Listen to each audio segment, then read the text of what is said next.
In this episode, we talk about human revolution, how you can change your destiny and fulfill all your wishes. We already spoke about chanting in a previous video, but today we will go deeper with my friend Rukmini. Rukmini, today is a big day. That's why we are dressed for the occasion of talking about chanting, our favorite topic. Absolutely. I'm so happy to have you here today. Can you tell us, first question for you, why human revolution is so important in Nichiren Daishonin and Buddhism? Thank you so much, Micka, for having me over. And it's such a pleasure to be able to talk about this topic, which is so close to my heart. And I also feel it's a really significant topic because it's about the happiness of every single individual without exception. So human revolution is really a process. It's an inner transformation by which every single person can become truly happy. They can truly connect with their deeper self and really unlock the treasure tower that lies within.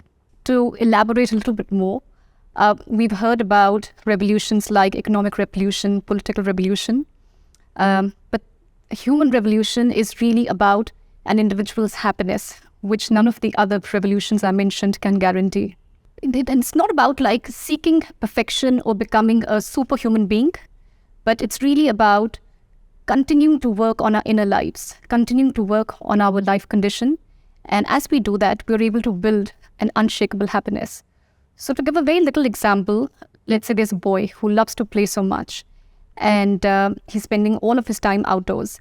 But gradually he has this realization that his exams are approaching. He needs to study, for the sake of his future. And that is his human revolution. A homemaker who's totally focused on bringing up her children and caring for a family, which is such an important job. But then she feels she wants to contribute to society as well. And that is her human revolution. So human revolution is, although it's a subtle inner change, but it's an extremely powerful change as well. And like my mentor, President Ikeda, says, that the human revolution in a single individual can bring about change, not just in the direction of that individual's life, but even in the direction of an entire nation and even the direction of humanity. And we've seen that, if we look at history and even if we look at contemporary times, we see that there's so many great individuals who've taken a stand, who've grown, who've, sort of owned an initiative and really brought about great changes in humanity. So that is human revolution. And as you know, in the silent prayers, there is a mention of the human revolution and pray to change our destiny and fulfill all our wishes. It sounds almost impossible, like a miracle. How does it actually work for you and in general? Sure. So, so when we first start chanting, we all chant because we want to overcome some personal hardship or we want to achieve something that seems out of reach. And as we continue to do that, we realize that we have to help others do the same. So we are building our own practice and then we help others strive and build their own practice. So it's like, rather than fishing for them, we teach them how to fish so they can build that foundation of happiness within their own life.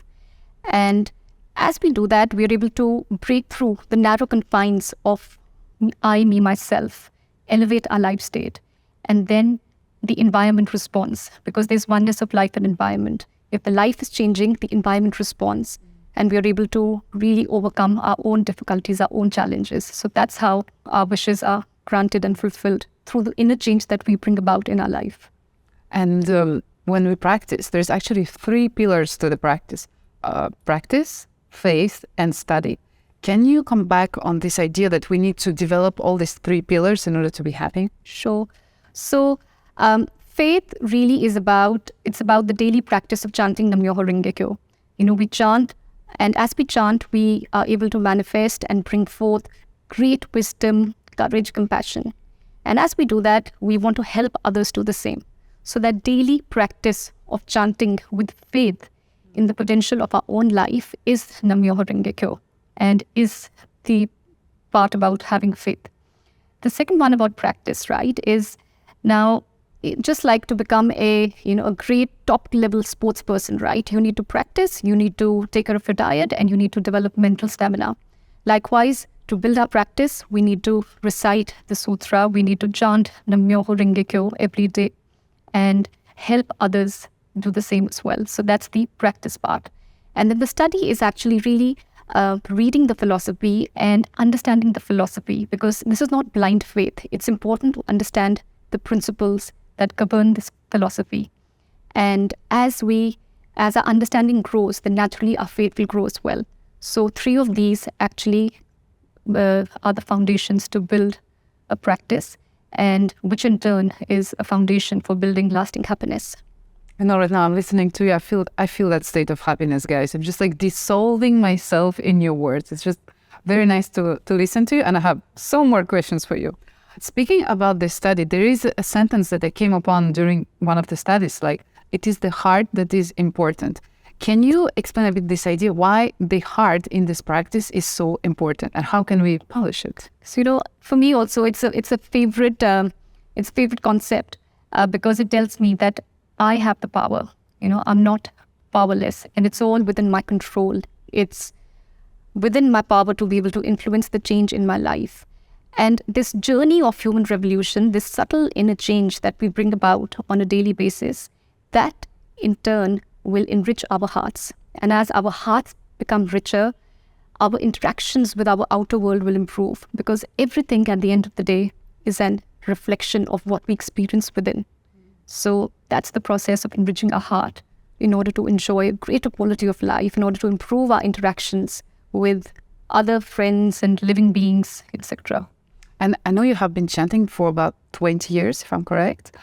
Can you tell us a bit more about a situation or a challenge that you had faced in your life, and chanting helped you to go through, and how did it affect this experience? And and they've been like a number of such instances from the time that I started 20 years ago as a kid, right up till now. But I'll share an example of a most recent challenge, right? So about 3 years ago, I took on the challenge to set up a business in an industry and in a country which I had very little experience with.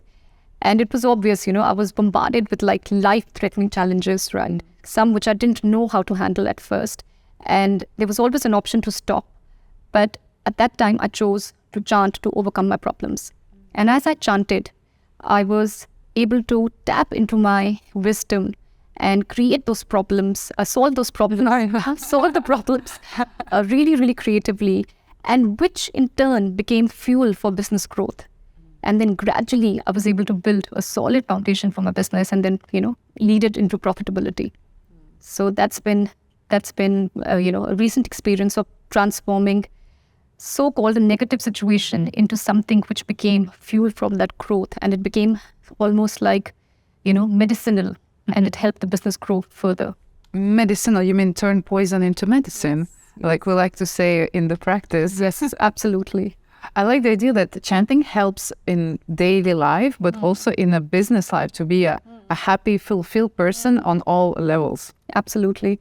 And it's not about, residing to a mountain place and, giving up our daily lives and then expecting to achieve happiness there. It's about building a life state so that we can deal whatever happens with us on a daily basis, whatever life throws at us, whatever people throws at us, whatever circumstances come up.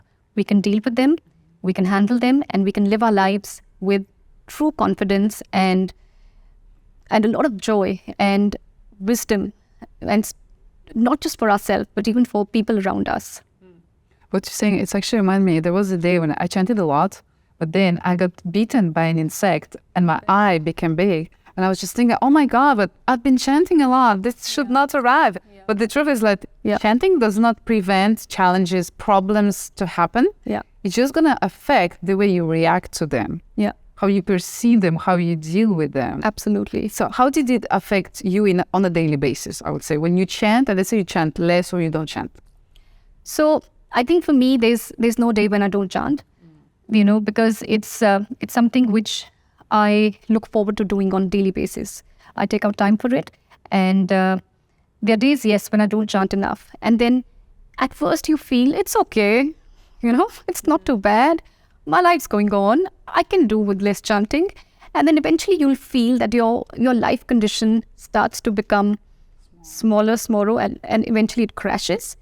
And then you can't handle, your issues as effectively as you used to. So then it's a good reminder to pick yourself back up and chant and empower your life, and just live with that confidence, right? When we have that tool, why not use it, right? Why be lazy about it? Yeah, I really see it as a daily tool for happiness, for enlightenment, for self-development, for work. I think it's nice to mention it as a tool that we all can use if we want. It's there to be used. Absolutely. Rukmini, what will be your one piece of advice for somebody who is struggling with chanting, or who would like to start, or who needs some encouragement? So you mentioned earlier on, right, that one day you chanted a lot and then you got bit by an insect. Yes. You were like, why did this happen when I chanted so much? Right. So I think that's a very natural phenomena.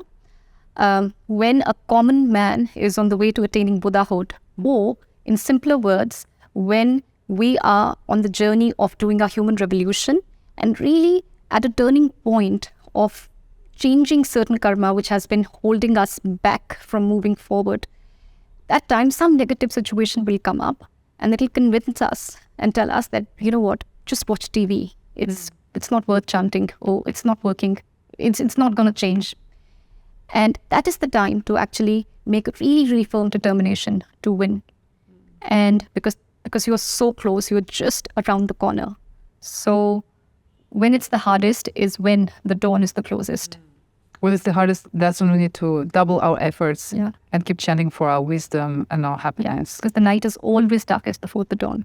Wow. So, and we can, and this practice is not about like just, being in a room chanting and feeling good, but it really integrates with our daily life, and it really is relevant to every issue that we face, and transforming fundamental things at a very karmic level, at a deep karmic level, so we can free ourselves and, achieve anything to our heart's desire. And another thing that I notice in the practice is the humility that's going around. Like many times I ask the members, oh, how long you've been practicing? And people don't want to tell me. I'm like, why? They don't want you to know the age. Maybe that's not a problem. But it's like I see there is no, every time I say, wow, somebody been practicing 10 years, 20 years, 30 years, everybody keep telling me that's not the most important. Yeah. It's just a figure. Yeah. Like just, you need to practice with your heart, with your energy, focus on the moment.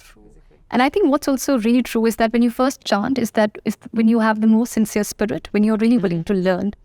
And as the practice progresses, you do tend to sort of, sometimes think, oh, I've been chanting for so much. I know how it works. I know everything. Become arrogant. And become sometimes arrogant, sometimes laid back. And that's why it's good to go back to our fundamentals and really, enjoy chanting and practicing this philosophy as a newcomer, because that's the most fresh perspective. That's true. I agree. Actually, we're coming towards the end of our interview. It was such a pleasure. Same. And we are both beautiful in a beautiful place. It feels very empowering, to talk about this topic. And one last question I would like to ask you, Rukmini, is not about chanting anymore, but according to you, what can we do daily to become a better person? I think what I've learned over the years is that I have to remove myself as being the most important person and being the center of the room. When I go to work every day, I tell myself, I'm not the most important person. I might be building this business, but it's not me who's most important. It's my employees and it's my customers. And it's the person in front of me. And I think with that mindset, we can truly, build something, be it a business or be it a relationship or just build a life which is so much more fulfilling and so much more happier when we take ourselves out of the equation. Take our ego. Yeah, take our ego out and not consider ourselves as the most important, but the person in front of us is the most important. To be like selfless? I guess to a certain extent, yes. But perhaps more like with a balanced attitude. Mm-hmm. So it's not about, okay, anybody can walk all over me, but it's about giving without expecting. Mm.